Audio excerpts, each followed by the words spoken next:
Alors Luigi Bianchi, vous êtes donc président de la fac et vous êtes aussi un connaisseur de la Sardaigne. Dire la Sardaigne en camping-car, ça se passe comment? Quels sont les conseils pratiques et qu'est-ce qui est intéressant à voir en Sardaigne? La Sardaigne, un camping-cariste peut facilement le faire tout seul, sans assistance, à condition qu'il soit un peu quand même débrouillard.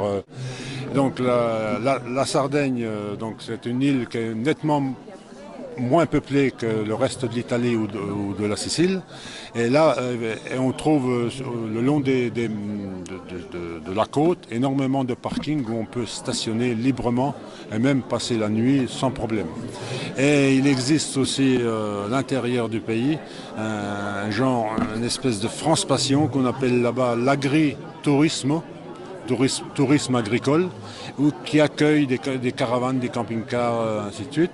Et par contre, les gros camping-cars, il y a un risque de problème de ne pas pouvoir accéder à ces petites fermes parce que les routes sont parfois un peu étroites.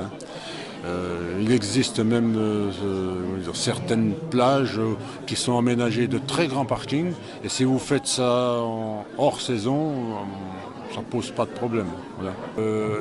Pour le gasoil, pour nos camping-cars, donc c'est légèrement plus cher qu'en France. Le gasoil est légèrement plus cher qu'en France.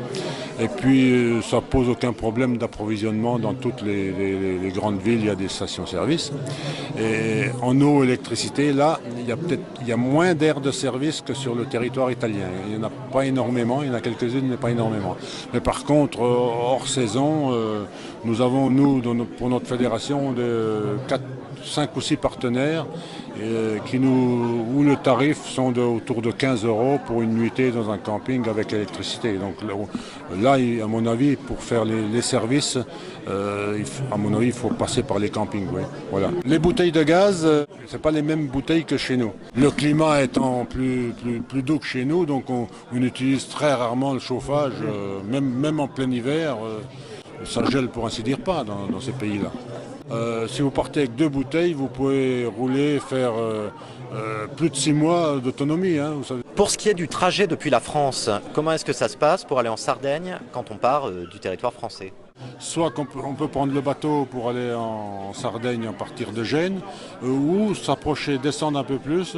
Le départ principal se fait de Livourne, Livourne-Olbia. Ça dure une quinzaine d'heures. Donc vous avez le choix entre faire le trajet de nuit en prenant une cabine ou le faire dans la journée. Le tarif en moyen, c'est entre 400 et 600 € en fonction de la date de réservation et du modèle du camping-car. Les tarifs ils sont variables en fonction de la longueur du camping-car. Donc la barrière fatidique étant 7 mètres.